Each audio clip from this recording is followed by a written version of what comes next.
anything. It's hard enough with a single screen. That would be the big issue. Good point.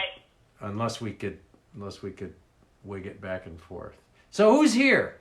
Who's here? Right, we have, once again, Oliver from Alberta. We've got a couple people from Alberta, from Canmore, Alberta, and Langdon, Alberta. We're big in Alberta. We're big in Alberta. You're huge in Alberta. Huge in Alberta. Deer Park, Texas, Kansas City, North Carolina, Prince Edward Island. Ah, there's an international one. Yeah, lots of Canadians today. Good. Mike from St. Louis. No art. Oregon, Long Island. Wow. I know. All right. So shall we tie From today? Memphis. They're still chipping in. Okay. Well, I'm going to start talking. Do it. I mean, we got stuff to do here, right? So. That's right. All right. So, a couple announcements. One is that if you haven't gotten enough of me already, we're going to be doing lots of Facebook Lives this week. Tomorrow at 3 p.m., I'm going to be interviewing our very own Sean Combs, rod designer and one of my best fishing buddies and friends. And we're going to be talking about the different rod series at Orvis and what you get for your money and how the rod series compare. And I'm going to put him on the spot, even though he's a bud. I'm going to really put him on the spot, so he better be ready for it. Then Wednesday, we're tying a stimulator. And then Wednesday night, I'm going to be talking to Kirk Dieter from Trout Unlimited about recommended practices during the COVID-19 outbreak as far as fishing, recommended practices as far as fishing and what's reasonable and what's not. Thursday, we're going to have George Daniel at 3 o'clock, and we're going to talk and take questions mainly about Euro nymphing. And then Thursday night, I am really excited that I'm going to be doing a Facebook Live with one of my favorite nonfiction authors, Mark Kurlansky, who has a new book on salmon. And then Friday, we're tying a stimulator. And then Friday night, I'm going to be on a Bowfish Tarpon Trust cocktail hour thing at 4:30. Not on the Orvis channel, but on the Bowfish Trust page. So that's a busy week. Facebook or Instagram, Tom? What's that? It's Instagram? Tarpon Trust on Instagram or Facebook? I think no, it's not. It's actually on neither. It's on some other platform, and we're gonna just cut watch. it out so people can join. Yeah, just watch the Orvis blog for information on that. They haven't gotten the details finalized yet, but Andy Mill's going to be on it, and Andy Mill and Oliver White. So I don't know what I'm doing in that crowd. Certainly, I'm not at the level of those anglers, but they asked me to join them, so I'm glad to. Anyway, we're going to be tying the Copper John today. Enough for that stuff. And the Copper John is one of the most popular nymph patterns out there. There isn't probably a guide anywhere in North America that doesn't have some Copper Johns in his or her box ready for clients. And most of us anglers have some Copper Johns in our box because it's a really effective fly. It certainly looks like a stonefly. I think it looks like a lot of large mayflies to the trout. I also think it probably looks like a small crayfish, baby crayfish to the trout. It imitates a lot of things and it just works. It's a great attractor nymph, but it's also probably an imitator of things that we just don't know. We just don't know about. And what sizes do you tie it in, of course?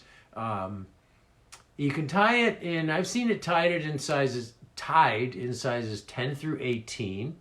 I stop at 16. They're hard to tie in a size 18. If I'm gonna need a size 18 nymph, I'm probably gonna use something a little simpler and more basic. There's a lot of steps in a Copper John, and I don't think you need them in 18s, but people use them, and I've used them in 18s and they work. But I tie most of mine in 12s and 16s.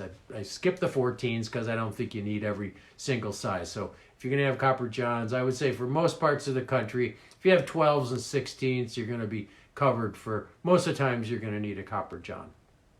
And what colors? The cool thing is that Wapsi's Ultra Wire is available in a myriad of colors. And you can tie it just about any color of the rainbow you want. The original called for copper wire. And you see these a lot in red. You see a lot of them in green. I like them in the standard copper color, although I use what Ultrawire calls amber, which is just a little kind of off color copper, and you'll see the color. It's not quite that bright whitish copper. I tie a lot of them in a kind of a yellowy chartreuse color. I tie them in black with black Ultrawire, tie them in red.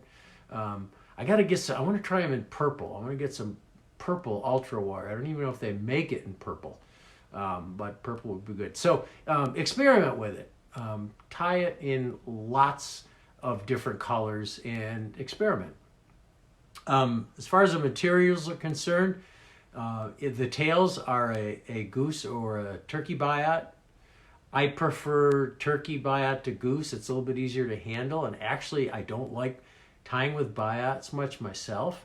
A lot of the copper johns that I tie for myself, I use Spanflex or FlexiFloss for both the tails, because I find biots hard to work with, and for the legs, instead of partridge hackle, brown partridge, which is a fairly soft material that isn't very durable, I'll put rubber legs on it instead of partridge. But I use them both ways.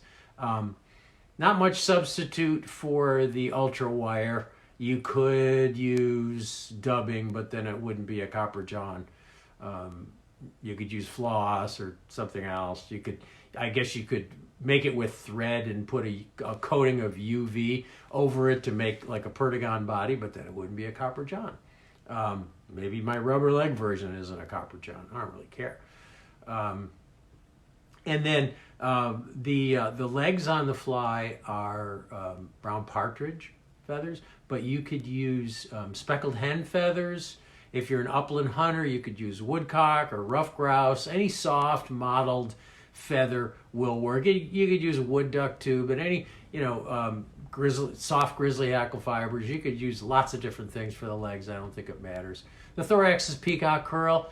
You could substitute a synthetic dubbing that looks like peacock herl. There's lots of different sparkly dubbings, like the stuff I used last week. I forgot. Oh, ice dubbing. You could use a peacock colored ice dubbing for the thorax. So substitute there. Thin skin is the wing case with a little slip of Flashabou, or the split. Looks like a split in the middle of the wing case. And you could use any black plastic. You could use a piece of tarp probably if you don't have any black thin skin, or you could use just about anything and put some black UV cure epoxy over the top of it or whatever. So lots of substitutions. I tie it on a 2x long nymph hook, standard 2x long nymph hook, and usually for the sizes 10, 12, 14, I use 6/0 black thread. But maybe when I go down to the 16s and 18s, if I dare tie the 18s, then I'll probably use 8/0 thread. Did I miss anything? And before I answer questions, the copper john was originated by a gentleman named John Barr from Colorado. John's a dentist. He's probably retired by now. I haven't talked to John in a couple years. And John developed this pattern, and his original pattern didn't use thin skin for the wing case, and it didn't use that strip of Flashabou. He used turkey quill. And he used just plain old copper wire, because Ultra Wire hadn't been put on the market yet. And then when Wapsi came out with Ultra Wire and thin skin, John reluctantly tried different colors of wire. At first he didn't like the different colors other than copper, but now he's into the colors. And he replaced the turkey quill wing case with thin skin, which is a lot easier to work with and a lot more durable. So that's how the fly got developed. And there was a big controversy in the fly tying world for a while, where people said, "Oh, John Barr didn't develop that fly. Bob White developed that fly," and there were all kinds of rumors and chat room conversations flying back and forth that John Barr stole this fly from Bob White. Bob White, the artist from Minnesota, the fine artist, and actually both of these gentlemen had to laugh about this because neither one of them could care less about the whole controversy. And I was there when they finally met one time, and they just had a big laugh about it. And Bob White's original pattern really wasn't that similar to John Barr's pattern, other than it had a copper body. Bob took a basic pheasant tail nymph and just made the whole body, abdomen of the fly out of copper wire instead of just copper wire ribbing. So the tails were pheasant tail, the thorax was pheasant, the legs were pheasant tail, the body was solid copper wire. So they really weren't that. The flies weren't that similar, and Bob called his fly the Copper Bob. But they developed these things, kind of a convergent evolution of fly tying. But fly tiers are silly and get into these arguments. It's really quite amusing. So what do we have for? I know we have questions. What do we have for questions? We have a couple of them. Okay. Jason is just saying that he's hoping that you could potentially do a rabbit's foot merger at some point.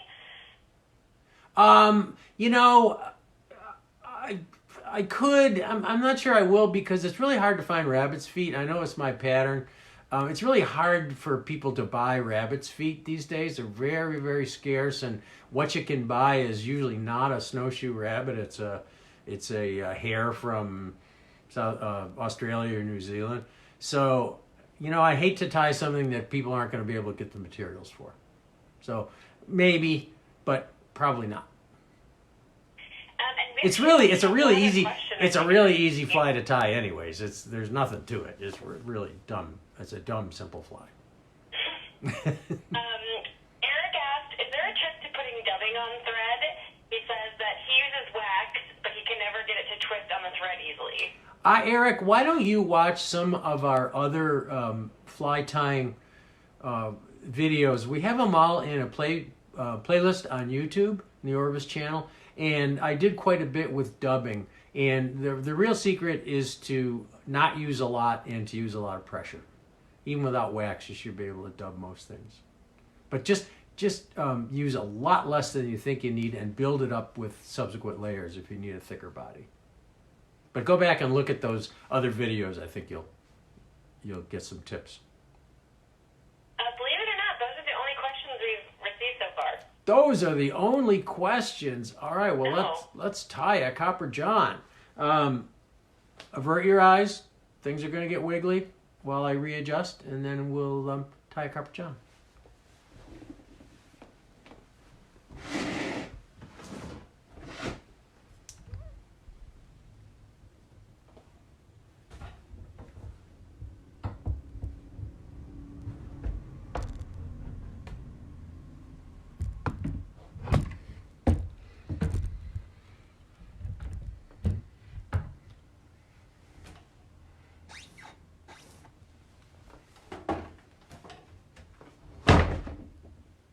Oops.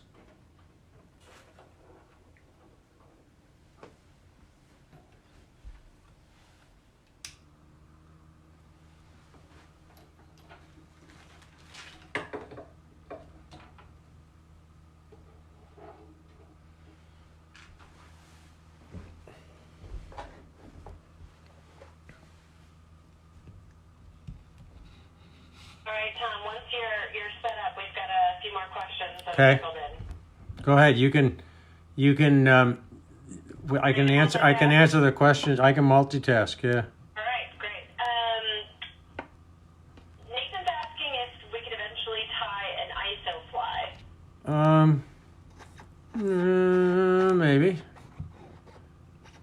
Maybe.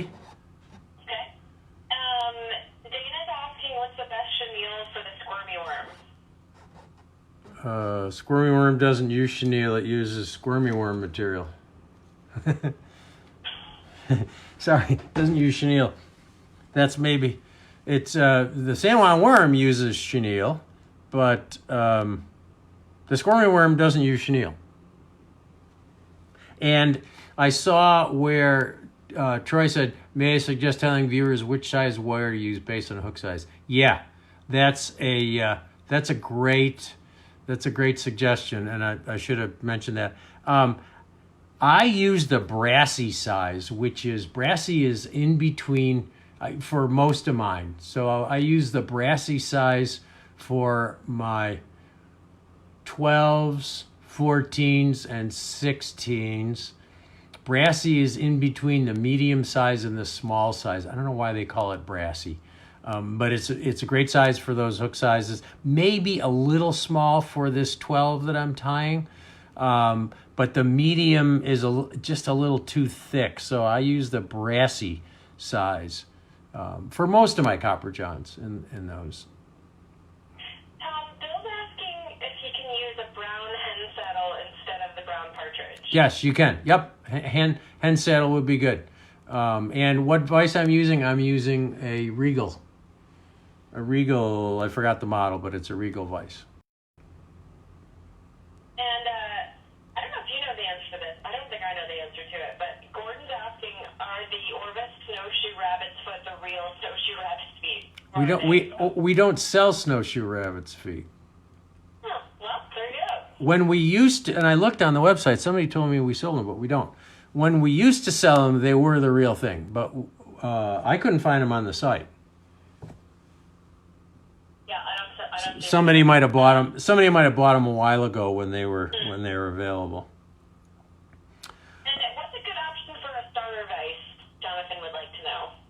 Well, there isn't a good option for a starter vice. By starter vice, you mean an inexpensive vice. Just get any vice that fits your price point. But if you continue this more than a couple months, you're going to be sorry if you don't get an expensive vice like a Regal or a Renzetti. I'll put a link to our fly tying kit in the comments. Yep. We also sell the Renzetti separately. Yep.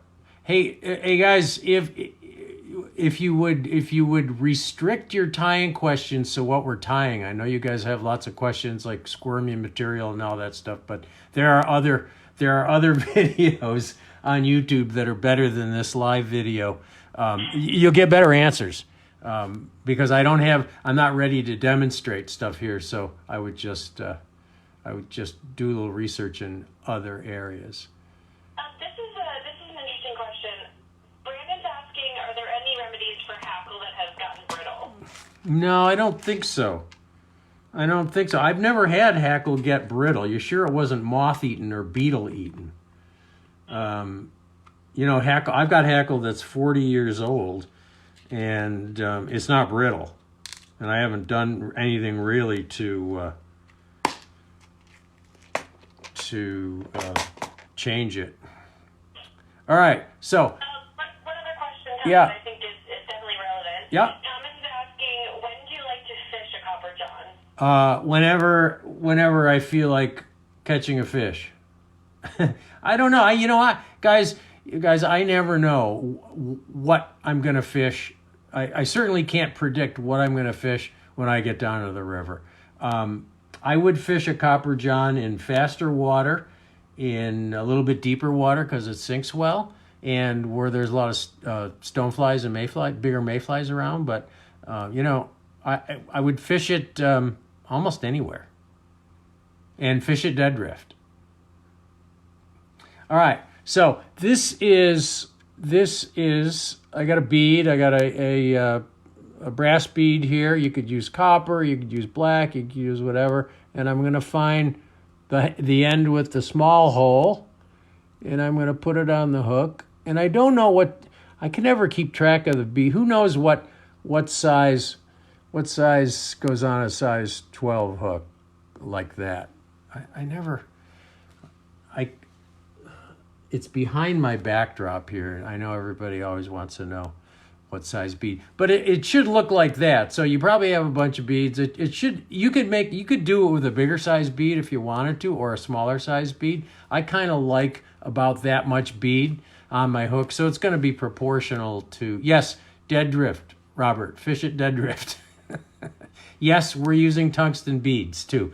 I don't use brass beads much. If I'm going to put a bead, I'm putting a bead on a nymph. I want it to get down, and I want as much weight as possible. So yes, I always use tungsten. Thank you, Brandon. 3.3 millimeter. And what's that in fractionals? I think he answered it before that. All right, so we have our bead there. And then we're going to put some wire, some 20 thousandths non-toxic wire. And I'm going to start in the middle here and just wind some on the shank to cover about maybe half the shank, maybe about there.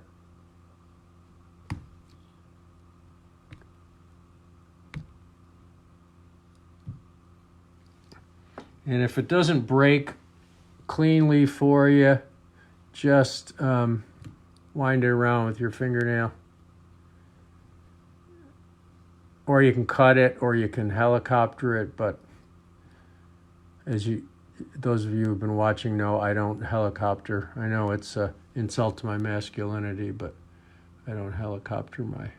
So you want to push it up into the bead until it seats the bead. And you want it to cover about half the hook shank. That's going to help you get a taper to your body. Okay, 5/32. Yeah, I think that's what that is. Thank you, Dave. 5/32 bead. Oh, 1/8 or 1/8. Anyway, it's about the right size bead. Okay. Calvin asked if you're fishing this as a dry dropper, how big of a dry fly would you use? I'd use probably a 10 or a 12, pretty good size. This size 12's got some weight to it, so you're going to need a fairly good size dry fly to hold this up. You know, a chubby Chernobyl or a hopper or something like that. Okay, so we're going to start our thread. This is 6/0 thread, 6/0 black. You can use any color you want. And bring your thread right behind that wire and start your thread right there to form a little bit of a bump. Oh, by the way, this is a fly where you're going to want to have your fine scissors as well as your bigger scissors, because there's some operations that you do here that you need to get in pretty close. So once I got that thread started and I build up a little bump there, that's so the lead wire doesn't, or the non-toxic wire doesn't slide back. Then you're just going to go forward and spiral wrap a few times, nice tight turns, just so that wire doesn't rotate later on. That's fine. Okay, so then you're going to go back to the bend of the hook where it starts to bend over all the way back. To right where the bend, this is usually where you start all flies, right where the bend starts to kick down, right where it goes away from the horizontal. A lot of times I notice that novices, when they tie, don't go back far enough, and they start their fly way back here. You might as well use all the shank length that you got. And then I'm going to take my goose biot.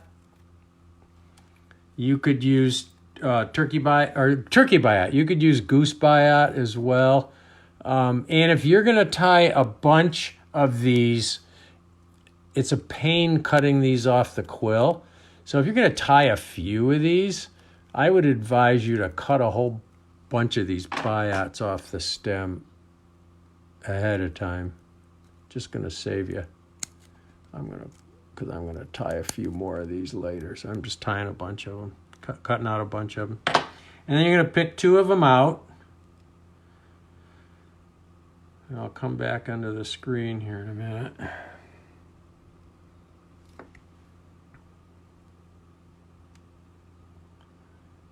trying to separate them. There they go. So I got two of these biots, and you'll notice they have a curve to them. So what you want to do, there are lots of ways of putting biot tails on this fly, none of which are any fun. But here's a way that seems to be quickest and most efficient for me. First of all, I'm going to put them back to back so that they curve out from each other. And this is such a pain to work these things around in your finger. Really shouldn't have to work this hard to tie a fly. So I'm gonna put them so that they curve outward like that, and I'm gonna even them up. However, by sliding your fingers or by just moving one so that they're nice and even and they're curving out like so. And then the easiest way I've found to do this is to bring them up to a point where they straddle the hook, and they should be a little bit shorter than the hook shank. You don't want a tail too long on your copper john. Then pinch them there and just come over the top and secure them. Let's see how that looks. Yeah, that looks pretty good. Daniel's asking where are biots from? Biots are from wing quill, the primary wing quill of a goose or a turkey. Yep, that's it's just hard to tell here, but yeah, it's just one of the primaries on the wing. These are just the pieces that make up wing quill on a bird. So that looks pretty good. You know, they're separated a little bit. You could tie them in one at a time if you want, and sometimes I'll do that. But that way of coming up under the bend seems to secure them pretty well. And then you want to just carefully bind this under. Yeah, that looks good. Bind this under till you get almost to that wire, that weighting wire. Then cut them off like so. And then you're going to wrap those butts down a little bit more. I said I got some wire back there. Okay, now you're going to take your brassy sized wire, and this is not copper. This is what they call amber, but you can use copper. I'll show you the difference. Grab a copper here. So this is copper. So they're both kind of this one here on the right is copper, and that's the amber. They both look coppery to me. This one is just a little whitish. And plus, honestly, I didn't have any brassy sized copper. I only had amber here, so. And then you're just gonna pull off a good length of wire so you can tie a bunch of flies with it. You can just break this off the spool. It breaks pretty easily. I just broke it off the spool. And then take your wire and just straighten it. And start it right behind where that weighting wire was. And try to keep it on top of the hook. Now these, you can't tell, but I'm using very tight turns to secure that because I want, when I make that first wrap of wire, I don't want it to move. I don't want the rest of the stuff to move. So go all the way back to the tails. Okay? And then just leave that hanging. And then you're going to come forward fairly quickly. And then when you get into here, you're going to just build up a little bit of a taper so that it matches that weighting wire. Which I still see it's got a little goober hanging up there. Try to push it down with my thumbnail.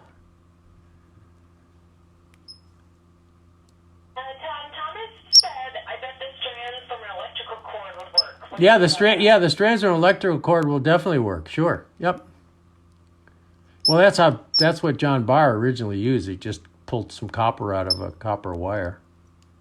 Because we didn't have fly. The only wire you could buy before Wapsi came out with ultra wire was really fine, super fine wire that we used for ribbing, for reinforcing flies. But yeah, so it was nearly impossible to get different colors of wire before that. All right, so we got our taper built up. Everybody ready? Everybody with me? Yes, we have another question. How do you fix a bobbin for making squeaky sounds? You got it. I don't know. I would say maybe a little candle wax. I don't notice it anymore. It probably drives my family crazy, but does a squeaky bobbin drive you guys nuts? They're not. Huh? Didn't even notice. They didn't even notice. So, yes, sounds like a little mouse or something. Okay, so anyway, I would try a little paraffin. I think a little candle wax, maybe dubbing wax, in the feet would work. Okay, so now I'm going to wind the copper wire, and if you really want this to look nice, you want to be very careful and precise when you make that first turn of wire so that it's right up against the tails. Put some pressure on there, and then all of your other turns you're going to push back against that. This is just so you don't have any gaps in there, and the fish aren't going to care if there's any gaps in there, but you are going to care. So you notice I'm pushing over, and then when I come behind, I'm pushing over a little bit. And you can see this wire is a little thin for this size 12, but you know what? It's easier to handle. It's easier to tie off when it's a little thinner. But you could very well have used a heavier gauge if you wanted to than this brassy. The slower you go, the more precise you can get. If I was tying for myself, I wouldn't be taking this much time, believe me. And then you're only going to come to about halfway. If you look at a mayfly or a stonefly, it's going to be about half thorax and half abdomen. So now I'm going to kind of pull my wire forward a little bit and bind it down. I don't helicopter my wire. I know my masculinity has been placed in question because I don't helicopter the wire, but too bad. Now I'm going to come in with my little cutters, and it's going to leave a little nib there. Unrelated to this particular fly, but Gordon just said that he loved the striped bass fishing. It was great. Oh, great! Well, thank you, Gordon. Thank you. That was one of my favorite shows. It was fun to do. And then you're going to just wind down that little nib and then come right back to there. Everybody with me? Questions? Now I'm going to take my wing case split, and you can use Flashabou. This is mirror flash. Just grab whatever flat, flashy material you have on your fly tying bench. A piece of fine pearlescent tinsel, just something flashy. It could even be a color like yellow. But I'm going to take either one or two strands. Usually I put 2 strands on these bigger ones and 1 strand on the... how's that going to look with... Yeah. I'm just going to use 1 strand. I live dangerously today. And just going to lay that right on top so it's centered there, and make sure that it's nice and centered, because if the fish see that your wing case split is not centered, they will not take your fly. You guys know that, right? All right. there's, and we're just gonna leave that hang back there. Keep it out of the way. Now we're gonna take some thin skin. That's what it looks like. And I'm gonna cut a piece that is just a little bit smaller in width than the gap of the hook, or the distance between the body and the point. So I see I gotta cut some of this. So I'm gonna cut some. I'm gonna estimate it here, and then hold it up there. It looks a little thick, so I'm just gonna trim that. Just gonna take my scissors and trim it a little bit more. So, yeah, about like that. And then I'm gonna peel back there's a paper backing on this thin skin. I'm gonna just peel the paper away, like so. And then I'm gonna just cut a little kind of point to that. Makes it easier to tie in, so I got a point. And then lay it on so that the start of your little arrow or point is right at the end of the body. And I think it's easiest if you start by grabbing this in the middle and then winding forward and then winding back. And you want to wind back all the way to where that abdomen ends. So I'm still not back far enough. Otherwise you have a gap in there. And if you have a gap in there, the fish definitely won't take your fly. Not only that, but if you have a gap in your copper johns, fishing game will come to your house and take away your fishing license. That's the truth. Nobody's laughing. I don't hear anybody laughing. I guess Tom is fluent in sarcasm, says Brandon.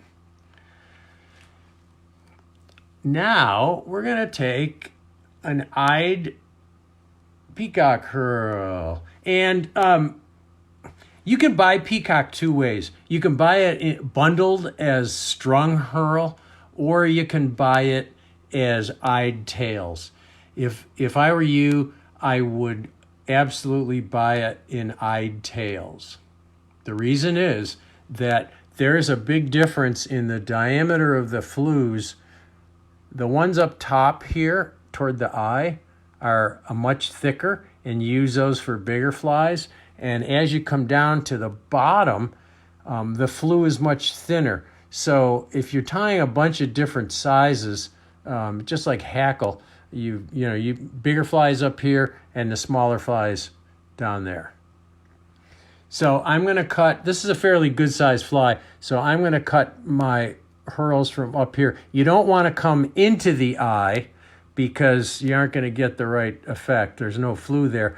If you do make your own quill bodies, these are the places where you strip the flue to make quill bodies, up here by the eye. So you want to start below the eye and cut your peacock herl from there for this bigger fly.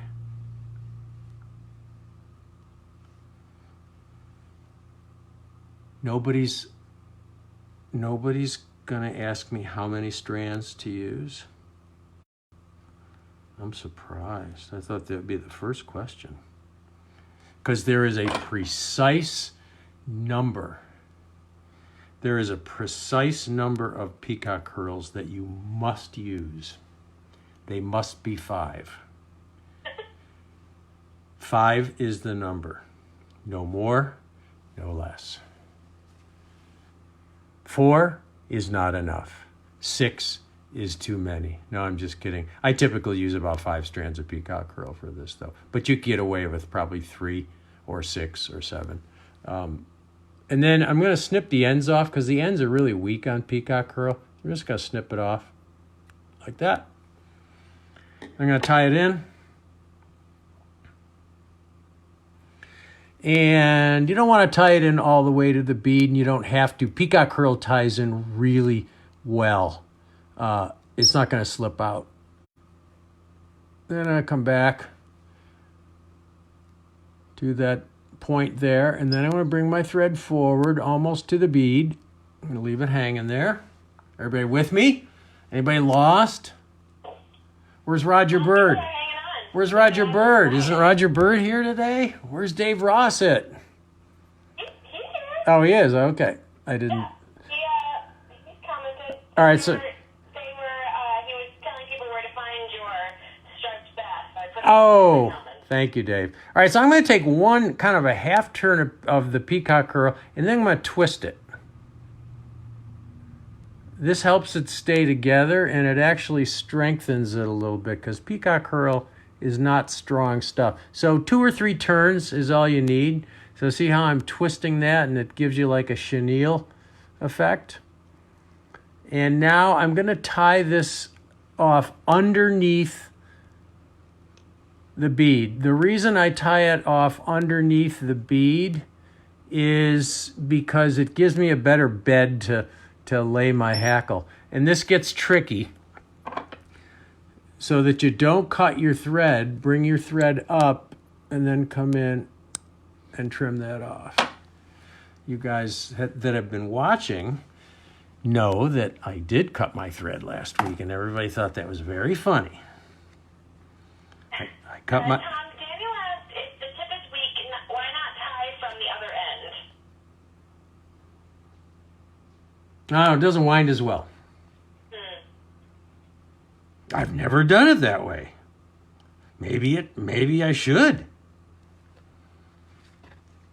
Okay, so I got a Hungarian partridge skin here that's a little hacked up. For this fly, you want to look for feathers that are symmetrical, that have equal length fibers and equal amount of fibers on both sides of the stem. And so that's going to pretty much require that you take them from the middle. Actually, here's some over here that aren't bad. But let's see. But yeah, they're not bad. But they're typically straighter, and they have more. That's a nice feather there. I'm going to take that one. I'm going to pull this one off. Oh, I got 2. What do you know? One for another fly. Okay, now I'm going to strip all this junk at the bottom. I don't want that. I want to get it out of the way. Just get rid of it. Strip it off.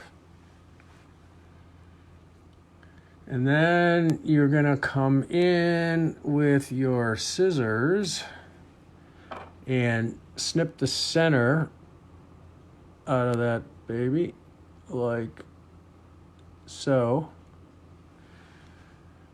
And that's going to be an awfully heavily hackled fly. So I'm going to get rid of a few. I don't like a lot of legs on this fly because it retards the sink rate. I don't think you need a lot of legs, so I'm gonna strip them until they're about even on both sides. About equal amount of fibers on both sides. Okay? Now we're gonna lay this feather on top. And I know it's way too long right now. Don't worry about it. And I'm going to take, this is the first and only time we're going to take soft turns of thread. I'm going to take 2 soft turns of thread around that partridge hackle. Notice how it cants off to the side. And then what I'm going to do is carefully draw it forward. I'm pulling on this stem, and I'm carefully drawing it forward. And once you get to a certain point, those fibers just display nicely on either side, like so. Okay, so nice plumage. And then I'm gonna take a really tight turn or 2 to lock that in place. And again, here's where you need your fine scissors to come in here.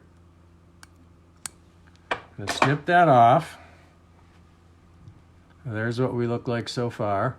And then the first thing I'm going to do is pull my thin skin over the top, and it'll actually make the legs look like they're coming from the middle of the thorax, like magic. And then I'm going to make a turn and then pull straight down with that thin skin. And put a lot of pressure on this right here. Make sure it doesn't come out. Then I'm going to take my little strand of tinsel and I'm going to pull it straight over the top. So this is going to be a kind of an imitation of a split in the middle of the wing case where the fly is emerging. I'll show it to you in a second. Nice tight turns on this. So that's what she looks like at this point. And then I am going to carefully cut my tinsel, save it for the next fly, and then I'm going to take another turn just for security. And then come in, and I can't get in with the way this phone is here, but you want to come in with your sharp points of your scissors, and you're not going to cut this cleanly, but that's okay. You're going to be left with a little nib there of that thin skin, and what you want to do is try to gather it back with your thread, and if that doesn't work, it usually doesn't, what I do is I fold it back with my finger and then bind it down.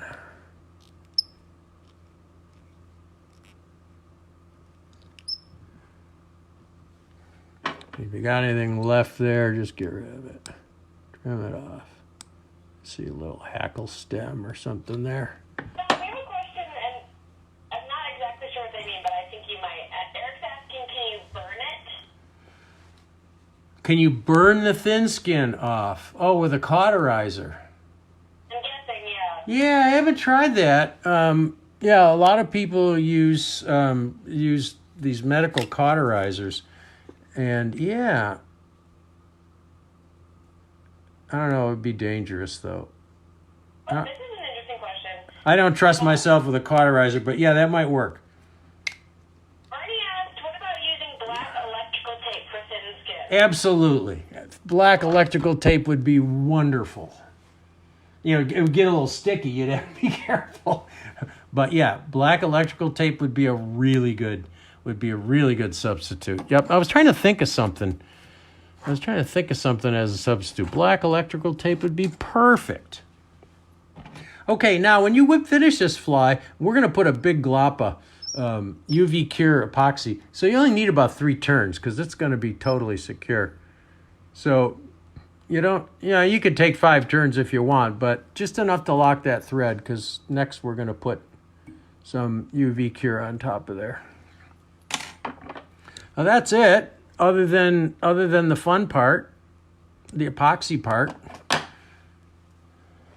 which is always fun. What is that little thing hanging down there? Oh my God, terrible. I would have lost a fish because of that piece of herl hanging down there. So that's what it looked. This is a great question. Uh-huh. Frank and Brenda are asking, we have little spots of fish when finally switching to a copper john. Was it the fly or finally getting down to the fish? Or maybe both? Oh, it could be both, yeah. Copper johns sink pretty well, so yeah, you never know, right? You never know, guys, whether it's, when you switch flies, whether it's the fact that the fly sinks better or it just appealed to the fish. You don't know. I wouldn't hazard a guess. I would not hazard a guess. Oh man, we've got a creative bunch here. Yeah, cassette tape. Cassette tape. I see that. Yeah.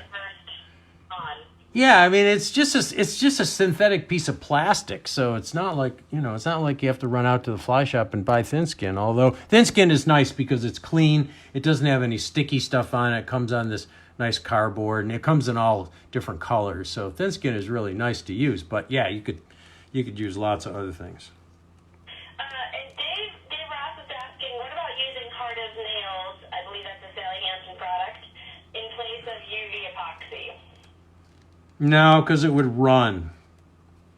I wouldn't use because it would run. You could if you hung the fly upside down and let it dry, but yeah, I wouldn't. Unless Sally Hansen has a UV cure. Okay, so now I'm going to take my thin UV cure and put a little on top. You could use thick too, and just make sure you cover those thread wraps and just kind of a continuous. Oh, these are awesome ideas.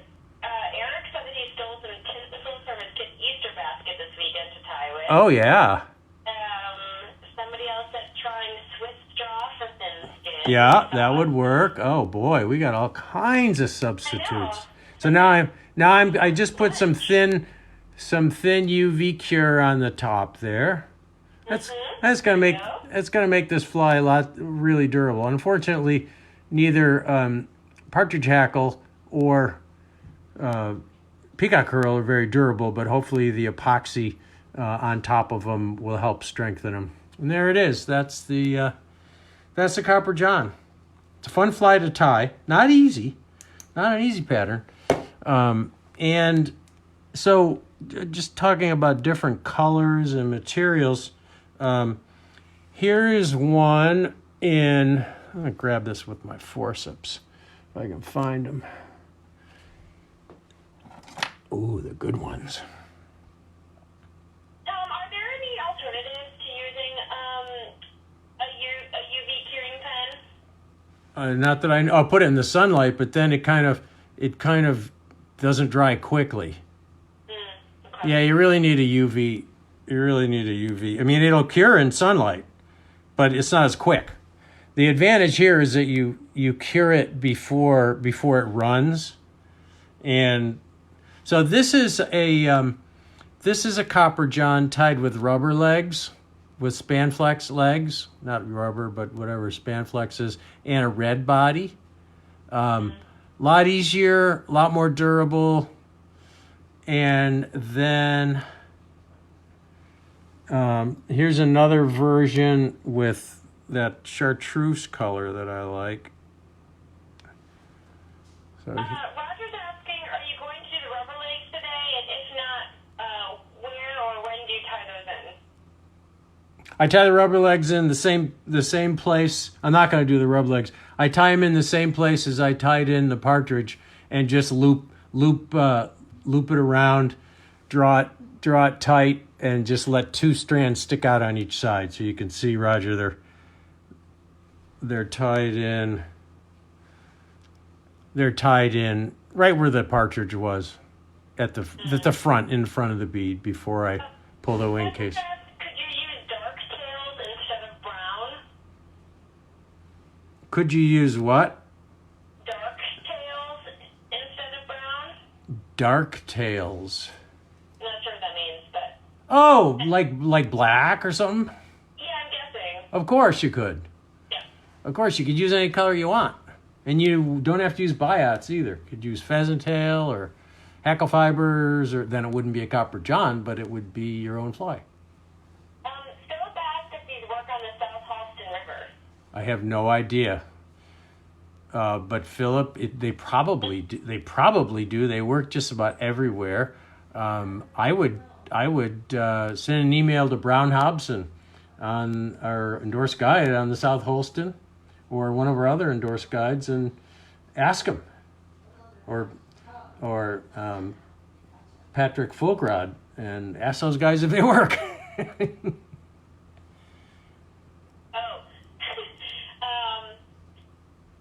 Aaron's saying, since I'm good at staying on topic, what is your favorite on-the-water snack? All day on a drift or wade, you get one snack. I only take one snack with me. I take nuts. What kind? Well, cashews, pistachios, anything but peanuts. Right, okay. Trail mix. I think nuts are a great on stream. They're relatively healthy. They give you a good energy boost, and I like them. And they'll fill me up for the whole day. So yeah, that's what I take. And I don't usually eat when I fish, so I just take some nuts. Yes, Adam, if you study these videos, you absolutely need to buy my new fly tying book. I'm putting a link to it right now. Okay. Have I tied this as a soft tackle? No, I don't. There's an old soft tackle fly called the heron copper, which has a copper body, but no, I haven't. And the people want to know what your plumbing situation is. Oh, thank God. After 5 days of plumbers and septic guys, we are done. It is fixed. God bless the plumbers and septic people in the Manchester, Vermont area. They were terrific. Any other questions? No, nothing that's come in. And don't forget, substitute wherever you want. It may not be a Copper John, but it'll be a Robert John or Copper Robert or a Copper Dave. Eric asked, have you ever tried alternating the color on the copper tail? On the copper body. Yeah, I have. Oh, yeah. Yeah, two colors of wire. That's pretty cool. That's a pretty cool technique. Yeah, you tie in 2 colors of wire and maybe one bigger diameter and one smaller diameter. Like a candy stripe. Yeah, it's really cool. It's really cool.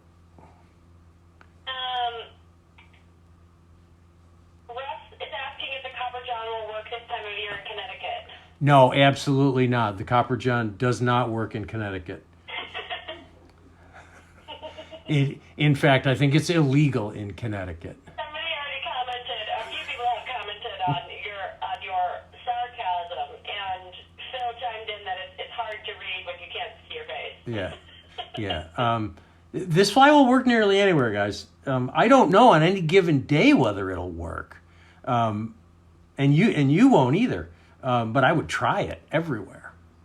Yeah, I would try it. This is a great question. Dana's asking if your book is available through ebook. The fly tying book? Yep. Yeah, I believe it is. I believe it's available on Kindle. But you would miss out. Oh, well, on Kindle you'd miss out on the color photographs, but with an iPad or something, yeah. All my books, I think, are available as ebooks. John asked, you said dead drift, but fish would take this at the end of the drift as it rises, yes?